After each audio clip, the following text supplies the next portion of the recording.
Hər vaxtınız xeyir olsun, əziz Sport Info izləyiciləri. Mən Aytən Mustafayeva yeni xəbər bloku ilə qarşınızdayım. Neftçi Freddy Vargas məsələsində hələ də istəyinə çata bilmir. Makabinin yüksək təzminat tələbi ağqaraları çətin duruma salıb, amma danışıqlar bitməyib davam edir. Belə məqamda Venezuelalı legioner təmsilçimizə jest edib. 27 yaşlı yarım müdafiəçi ağqaraların rəsmiləri ilə son danışığında geri qayıtmaq istəyini bildirib. Hətta bunun üçün bir illik maaşının 150 min manatından keçməyə belə hazır olduğunu əlavə edib. İmişli, Qarabağın yarım müdafiəçisinə elçi düşüb. Bölgə klubu Hikmət Cəbrayılzadə üçün qarşı tərəfə ağız açıb. 18 yaşlı gəncin qarşıdakı mövsüm üçün icarəyə verilməsi əklif olunub. Amma Ağdam klubunun cavabı müsbət olmayıb. Hikmət köhlən atların yetirməsidir. Ötən mövsümdən forma geyindiyi əsas komandada 8 oyun keçirib.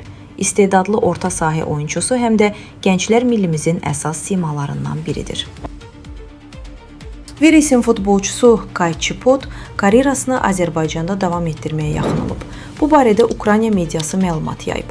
Mənbənin məlumatına görə Neftçi 25 yaşlı mərkəz müdafiəçisi üçün konkret təklif göndərib. Lakin klublar transfer şərtləri ilə bağlı razılığa gələ bilməyiblər.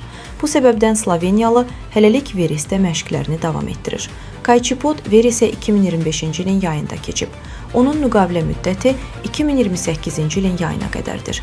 Saytımızın Neftçidən əldə etdiyi məlumata görə Balkanlı legioner bir müddət əvvəl menecerlər vasitəsilə Bakıya xəbər göndərib. O karyerasını ölkəmizdə davam etdirmək istədiyini bildirib. Yuri Vernidub bu keçidin gerçəkləşməsinə maraq göstərib. Digər ki, Veres 300 min avronun üzərində təzminat tələbi irəli sürərək keçidin reallaşmasına faktiki problem yaradıb. Bu səbəbdən Sloveniyalının Neftçinin formasını geyinmək ehtimalı hazırda çox aşağıdır. Qəbələ növbəti transferin anonsunu verəcək. Sportinfo.az xəbər verir ki, bölgə təmsilçisi İsveçrəli hücumçu ilə anlaşıb. Ötən mövsüm Şamaxının heyətində 10-u Premyer Liqada, 3-ü ölkə kubokunda olmaqla 13 qola imza atan Karim Rossi. 32 yaşlı forvardla uzun sürən danışıqlar müsbət nəticə verib. Rossi Asiya ölkələrindən sərfəli təkliflər alsa da, karyerasını özünü rahat hiss etdiyi Azərbaycanda davam etdirməyə razılıq verib. O, yeni iş yerində Şamaxıda qazandığından təxminən 2 dəfə artıq maaş alacaq. Qəbələ Karimla 2 illik sözləşmə imzalayacaq. Qırmızı Qaralar yay fasiləsində mərkəz müdafiəçisi Nathan Monzango və sol cinah müdafiəçisi Koya Mabena ilə anlaşıb. Bizi izləməyə davam edin. Xəbərin birinci ünvanı Sport Infodur. Qismət olsa yenidən görüşənədək.